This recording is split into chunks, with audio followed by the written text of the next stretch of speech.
அனைவருக்கும் என்னுடைய அன்பு கலந்த வணக்கம்.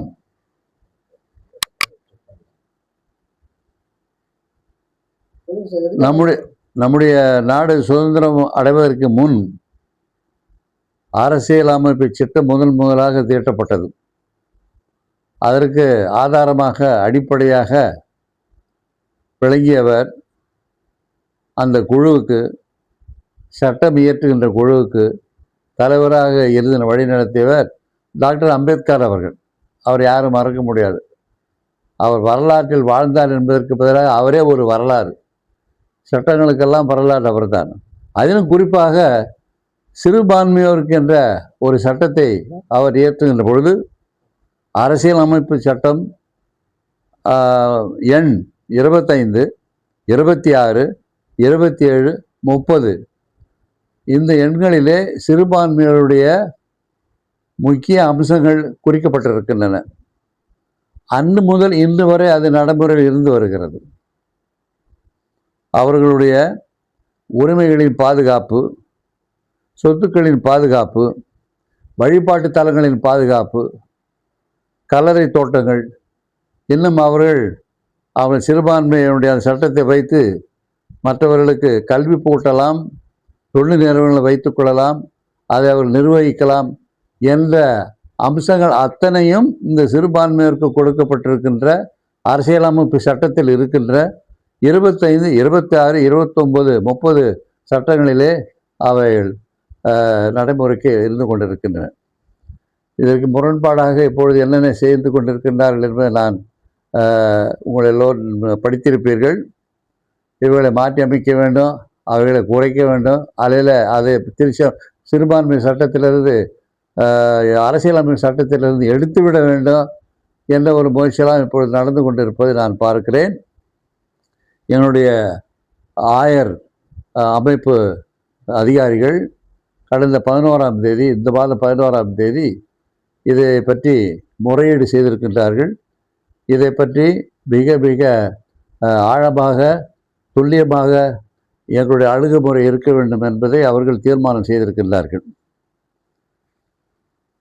அடுத்தபடியாக வெகு விரைவிலே தமிழ்நாட்டிலே தேர்தல் நடக்க உள்ளது. தேர்தல் பிரச்சாரம் நடந்து கொண்டிருக்கின்றன. குறிப்பாக இந்த கடந்த 5 ஆண்டுகளாக இந்த சிறுபான்மையோருக்கு எங்களுக்கு உறுதுணையாக இருந்து எங்களுடைய தேவைகள், நான் ஏற்கனவே குறிப்பிட்ட நம்முடைய நாட்டு சட்டத்தில் இருக்கின்ற உரிமைகளை வென்று எடுக்கின்ற வகையிலே எங்களுக்கு எல்லா விதமான உரிமைகளையும் பாதுகாத்து எங்களை வழிநடத்தி கொண்டு வருகின்ற சில அம்சங்களை குறிப்பிட நான் விரும்புகிறேன்.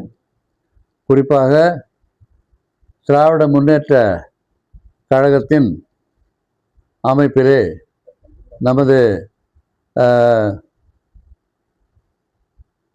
தமிழகத்தின் முதல்வர் சிறுபான்மையோருக்கு உறுதுணையாக இருந்து வருகின்றார்கள்.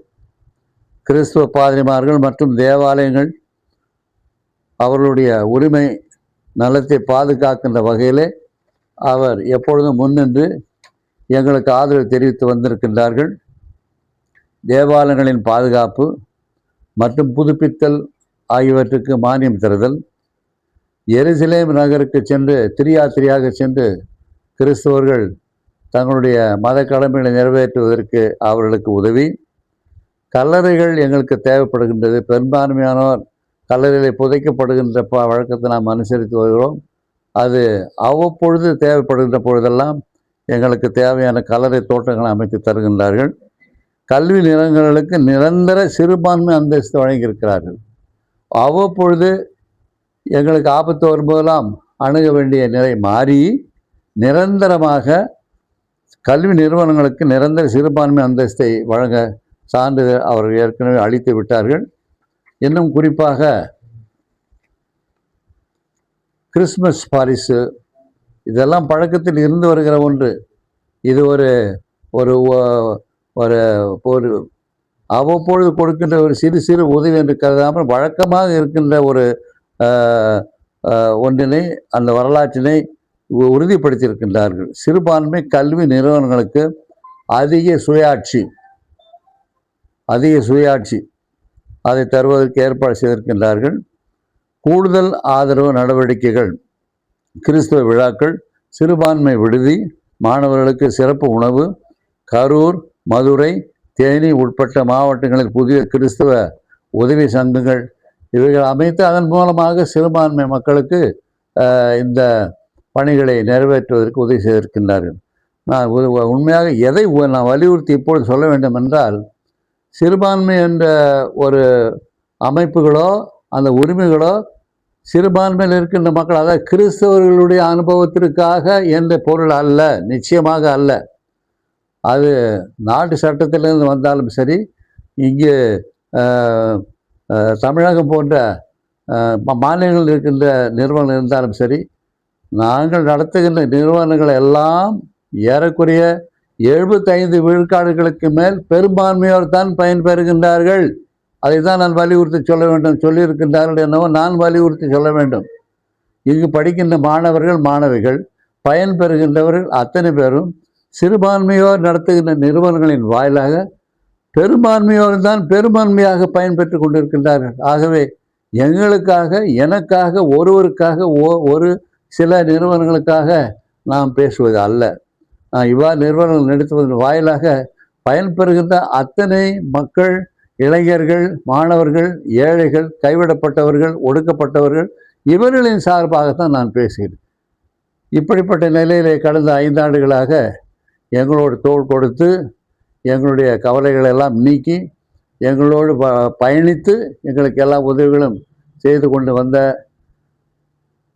திராவிட முன்னேற்ற கழக தலைவர்களுக்கு மீண்டும் ஒரு முறை எங்களுடைய ஆதரவை அளித்து, அவர்கள் மீண்டும் அரசை நியமித்தால் நன்றாக இருக்கும் என்கின்ற ஒரு கோட்பாட்டினை, ஒரு உறுதிப்பாட்டினை எடுக்கின்ற நிலையில் நாங்கள் இப்பொழுது இருக்கின்றோம். நீங்கள் ஏதாவது உங்களுடைய சந்தேகங்களை கேட்பதெல்லாம் தயவுசெய்து கேட்கலாம். சட்டத்திருத்தங்கள் மூலமா உங்களுக்கு என்ன மாதிரியான இடையூறுகள் ஏற்படும் நினைக்கிறீங்க? சட்ட திருத்தம் என்றால் இனிமேல் வேண்டாம், ஏற்கனவே இருக்கிற சட்டங்கள் வேண்டாம், அவைகள் இனிமேல் பொருந்தாது, அவைகளை திருத்தி அமைக்க வேண்டும் என்று அங்கு பார்லிமெண்ட் அங்கத்தில் இருக்கின்றார்கள். அவர்கள் வாதாடுவது தெரிவிக்கின்றோம். ஒவ்வொன்றாக அவைகளை நீக்கி அல்லது அழித்து அது அட்டவணையிலே இருக்காத ஒரு நிலை ஏற்படுகின்ற ஒரு முயற்சி தான் நடந்து கொண்டு இருக்கிறது என்பதை பார்லிமெண்டில் இருக்கின்ற நம்முடைய சகோதரர், விசேஷமாக தமிழ்நாட்டில் இருந்து போயிருக்கிற சகோதரர்கள் எங்களுக்கு தெரிவிக்கிறார்கள். நீங்க சொன்ன மாதிரி சிறுபான்மை கல்வி நிறுவனங்களுக்கு பல்வேறு நடவடிக்கைகளை திமுக கடந்த, அதாவது திமுக ஆட்சியில் மைக்கேல்பட்டி என்ற ஒரு ஊர்ல நடந்த ஒரு சம்பவம் பெரிய ஒரு பிரச்சனை ஏற்படுகிறது. உச்சநீதிமன்றம் போய் சிபிஐ ஒன்றிய அரசுடைய விசாரணை அமைப்பே அதுல மத தலையீடு இல்லைன்னு சொன்னா கூட அதை கையில் எடுத்து ஒரு குறிப்பிட்ட அமைப்புகள், இந்த அமைப்புகள் பல அந்த சிறுபான்மை நிறுவனம் மத மாற்றத்துக்கு நடவடிக்கை எடுத்து ஒரு பெரிய பிரச்சாரத்தை மேற்கொள்ளாங்க. இன்றைக்கு அந்த கட்சியை கூட்டணி வச்சிருக்கக்கூடிய அதிமுகவோ இல்ல சிறுபான்மைக்கு நாங்கள் எதிர்காலத்துல ஒரு பெரிய காவலர்களாக வருவோம் என்று சொல்லக்கூடிய மற்றவர்களுக்கு நீங்க என்ன சொல்றீங்க? அந்த சமயத்துல திமுக மட்டும்தான் அவங்களுக்கு ஆதரவாக இருந்துச்சு. திமுக மட்டும்தான் ஆதரவாக நின்றது என்றால், நான் ஏற்கனவே சொல்றது போல எங்களுக்கு ஆதரவாக இருந்து கொண்டிருக்கிற, இருக்க போகின்ற அவர்களுக்கு எங்களுடைய ஆதரவு பர்மனண்டாக இருக்கும் என்பதை தான் நான் வலியுறுத்தி சொல்ல விரும்புகிறேன். பாஜக முன்னெடுத்தாங்க, இந்து அமைப்புகள் முன்னெடுத்தாங்க. இன்னைக்கு அந்த பாஜக கூட்டணி இருக்கக்கூடிய அதிமுக சொல்றாங்க சிறுபான்மை மக்களுக்கு நாங்க பாதுகாப்பா இருக்கோம் அப்படின்னு சொல்லிட்டு பல இடங்கள்ல பிரச்சாரத்தை மேற்கொண்டு பார்க்க முடியுது. இதை நீங்க யார் வேண்டுமானாலும் சிறுபான்மையோருக்கு ஆதரவாக இருக்கலாம், எல்லோருக்கும் எல்லோரும் ஆதரிக்க வேண்டும். ஆனால் இந்த ஓட்டு கொடுக்கின்ற அந்த சந்தர்ப்பத்தில் நானோ இன்னொருவரோ 100க்கு 100 விழுக்காடு அங்கே நின்று இன்னாருக்குத்தான் நீர் உங்கள் வாக்கு அளிக்க வேண்டும் என்று சொல்லியோ அல்லது வழிமறித்தோ செய்கின்ற செயல்பாடுகள் நாங்கள் ஈடுபட மாட்டோம். பொதுவாக எங்களுடைய ஆதரவு 100க்கு 100 விழுக்காடு அன்றும் இன்றும் என்றும் எங்களுக்கு துணையாக இருந்தவர்களுக்கு எங்களுடைய ஆதரவு இருக்கும் என்கின்ற ஒரு நிலைப்பாட்டை தான் நாங்கள் எடுத்திருக்கிறோம் என்பதை சொல்ல விரும்புகிறேன். விஜய் போன்ற புதிய நடிகர்கள் அரசியலுக்கு வந்திருக்காங்க, அவங்களும் கிறிஸ்தவத்தை சார்ந்தவங்க தான். உங்களுடைய ஓட்டு அவங்களுக்கு, அந்த உங்கள் தரக்கூடிய ஓட்டு அவங்களுக்கு போக வாய்ப்பு இருக்கா? அப்படி தேர்தல் வியூக அமைப்பாளர்கள் நிறைய பேர் சொல்றாங்க, அதை எப்படி பாக்குறீங்க? திமுகவுக்கு போகக்கூடிய சிறுபான்மையினர் ஓட்டு சிதறடிக்க வாய்ப்பு இருக்கா? சிதறடிக்க வாய்ப்பு இருக்கிறது என்பதை தாங்களே முன்மொழிந்திருக்கிறீர்கள். அந்த ரீதியிலே 100க்கு 100 விழுக்காடு யார் எந்த நேரத்தில் யாருக்கு தம்முடைய வாக்கை அளிக்க போகின்றார்கள் என்று நாங்கள் விழிப்புணர்விலிருந்து கண்டுபிடிக்கின்ற அந்த ஒரு மாபெரும் சக்தி எங்களிடம் இல்லை. பொதுவாக இவ்வாறு புதிதாக வந்திருக்கிறார் என்பதை தான் நீங்கள் சொல்லுகின்றீர்கள். மக்கள் அவர்களுடைய அவங்களுடைய அஜெண்டா, அவங்க என்ன சொல்லுகின்றார்களோ, என்னென்ன செய்ய போகின்றார்கள் என்பதை அவர்கள் முன்மொழிகின்றார்களோ, அதை வைத்து அவர்கள் நம்பிக்கை வைத்து அவர்களுக்கு வாக்களிப்பதென்றால் அவர்களை வழிமறிக்க எங்களுக்கு அத்தகைய ஒரு சாதுரியம் எங்களிடம் இல்லை. இல்ல சார், வெறும் நான் சொல்றது வந்துட்டு வாக்குறுதிகளா இல்லாம கடந்த கால செயல்பாடுகளை பார்க்கணுன்றத நீங்க முக்கியமாக்கீங்களா? ஏன்னா வெறும் யார் வேணா வார்த்தையை சொல்லலாம், சிறுபான்மை மக்களுக்கு நாங்க ஆதரவா இருக்கோம்னு சொல்லலாம். ஆனா திமுக கிட்ட அந்த பாஸ்ட் ரெக்கார்ட்ஸ் இருக்கு. எப்படி நீங்க பாக்குறீங்க? என்ன பாஸ்ட் ரெக்கார்ட்ஸ் இருக்குன்னு சொல்றீங்க? கடந்த காலங்கள்ல அவங்க பல இடங்கள்ல இப்ப எல்லா இடங்களையும் சப்போர்ட் பண்ணியிருக்காங்கன்றத நடவடிக்கையை திமுக ஒரு பக்கம் இருக்கு, மற்றவங்க வாக்குறுதி மட்டும் கொடுக்குறாங்க. இதை நீங்க எப்படி பாக்குறீங்க? வாக்குறுதிகளை கொடுத்து செயல்படுத்துகின்றவர்களுக்கு எங்களுடைய ஆதரவு இருக்கும். தாவைகளை புதுசா தானே சார் வராங்க, வாய்ப்பு கொடுத்தாதான் அவங்க செய்வாங்களான்னு தெரியும். கொடுக்கலாம், வாய்ப்பு கொடுக்கக்கூடாது என்று நான் சொல்ல முடியுமா? எல்லா ஜனநாயகத்திலே வாய்ப்பு கொடுக்கக்கூடாது என்று சொல்வதற்கு பதிலாக எல்லோருக்கும் வாய்ப்புகள் கொடுக்கலாம். எல்லோருக்கும் வாய்ப்பு கொடுக்க ஒரு ஒரு ஒரு அவங்களுக்கு சுய உரிமை இருக்கின்றது. ஆகவே வாய்ப்பு கொடுக்கக்கூடாதுன்னு நிச்சயமாக நான் அந்த லெவலில் நான் ஈடுபடவே இல்லை. எல்லோருக்கும் வாய்ப்பு கொடுக்கலாம். பொதுவாக நான் சொல்லுகின்ற ஒரு கருத்து எல்லோருக்கும் சொல்லுகிறேன். அதை நீங்கள் யாருக்கு வேண்டுமானாலும் பயன்படுத்தி கொள்ளலாம். இதுவரைக்கும் இந்த ஒரு கருத்தை எந்த மீடியாவில் நான் சொல்லவில்லை, என்னிடம் வரவில்லை. இப்போது சொல்லுகிறேன். இந்த எலெக்ஷன் டைமில் மட்டுமல்ல, மற்ற நேரங்களில் கூட நமக்காக உழைத்தவர்களுக்கு ஊதியம் தர வேண்டும்.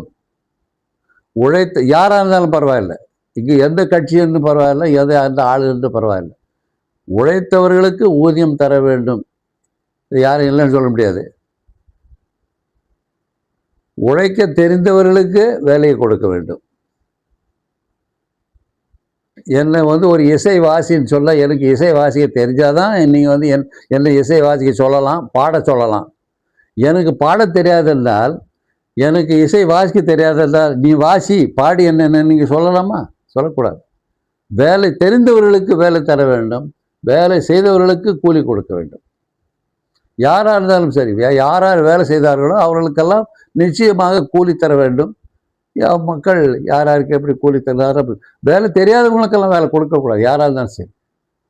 ஒரு இசை தெரியாதவங்க பாட சொல்லலாமா? எனக்கு இந்த மீடியா, இந்த எலக்ட்ரானிக்ஸ் எனக்கு தெரியாது, அந்த வேலையை நான் என்கிட்ட கொடுக்கலாமா? அதை நீங்கள் தான் செய்ய முடியும். ஆகவே வேலை தெரிந்தவனுக்கு வேலை கொடுங்கள், வேலை செய்தவர்களுக்கு கூலி கொடுங்க. இதை நீங்கள் யாருக்கு வேணுமானாலும் பயன்படுத்தலாம். இதை மறுக்க வேறு மாற்றுக்கருத்து சொல்வதற்கு சமீப காலமாக சிறுபான்மை மீதான தாக்குதல் அப்படின்றது பல இடங்கள்ல அதிகரிச்சிருக்கு. வழக்குகளும் சரி, அதனுடைய தீவிரத்தன்மை அப்படின்றது முந்திக்கு ரொம்ப கொஞ்சம் தீவிரமாக அதிகமா இருக்கிறத நம்ம பார்க்க முடியுது. அப்படிங்கும்போது இந்த இடத்துல பொதுவான ஒரு புதிய வாய்ப்புகள் அப்படின்றத தாண்டி மிக முக்கியமா இப்ப நீங்க திமுக அப்படின்ற கட்சியை தெளிவா சொல்றீங்க, மற்றவர்கள் மக்கள் அவங்க இருக்கும் அவங்க ஓட்டு போடுறது அப்படின்னு சொல்றீங்க. இந்த இடத்துல சரியா திமுக அப்படின்றத மீண்டும் ஒரு வலியுறுத்தக்கூடியதற்கான காரணம் எந்த இடத்துல இன்னும் அதிகமா இருக்கு, வரக்கூடிய காலங்கள்ல எப்படி இருக்கும்னு நினைக்கிறீங்க? சிறுபான்மையினுடைய தாக்குதல்களா? நாடு முழுவதும் நடக்குது. நாடு முழுவதும் இன்றல்ல, இது சுதந்திரத்துக்கு முன்னது இருக்கிறது. நான் சுதந்திரத்துக்கு முன்னே பிறந்தவன், எனக்கு தெரியும். சுதந்திரத்துக்கு அப்படிப்பட்ட ஆளுங்க யாரும் மீடியாவில் உங்களுக்கு கிடைப்பாங்களே ரொம்ப சந்தேகம். நான் சுதந்திரம் வாங்கும்போது எனக்கு 11 வயசு. சுதந்திரத்துக்கு முன் நாடு எப்படின்னு தெரியும். அதற்கு பிறகு பல கவர்மெண்ட் வந்திருக்கின்றார்கள், சேவை செய்திருக்கின்றார்கள், நாட்டை உற்பத்தி செய்திருக்கின்றார்கள், வளர்த்திருக்கின்றார்கள். அதெல்லாம் நல்லா தெரியும் எனக்கு. இந்த சிறுபான்மையோருக்கு எதிராக செயல்படுகின்ற சில அமைப்புகள் வளர்ந்திருக்கின்றன. இப்போது அவர்களுடைய சித்தாந்தமே என்னவென்றால், சிறுபான்மையோர் இந்தியாவில் கூடாது, அவர்களுக்கு சொத்து இருக்கக்கூடாது, அவர்கள் செயல்படக்கூடாது, வெளிநாட்டிலிருந்து அவர்கள் உதவி பெற்று, வெளிநாட்டில் எதுக்கு உதவி பெறுகின்றார்கள்? நான் பிழைப்பதற்கா? உதாரணமாக கிறிஸ்துவ பாதிரிமார்கள் பிழைப்பதற்கா? எங்களுக்கு பிள்ளை குட்டிங்க ஒன்றும் கிடையாது. நாங்கள் பிழைப்போம், நான் சாப்பிடுவதற்கா, நான் உயர்வதற்கா, கட்டிடங்களும் கட்டி கொண்டு உல்லாசமாக இருப்பதற்கா? இல்லை. எங்கிருந்து வந்தாலும் எங்களுக்கு வருகின்ற அந்த வருவாயை மற்றவர்களுக்காக பயன்படுத்துகின்ற அந்த கருணை செயல் என்பது எங்களுடைய மதத்தில் மிக மிக அடிப்படையான ஒன்று. இல்லாதவர்களுக்கு வழங்குவது, கல்வி வழங்குவது, அவர்களுக்கு வேண்டிய நலன்களை தந்து அவர்களை சமுதாயத்திலே அவர்கள் முன்னேற்ற வைப்பது என்ற நோக்கத்திற்காகத்தான் இந்த அந்த ரைட்ஸ், சிறுபான்மை ரைட்ஸை நாம் பயன்படுத்துகின்ற மொழியை வேறு எந்த நோக்கத்துக்காக நாம் பயன்படுத்தவில்லை.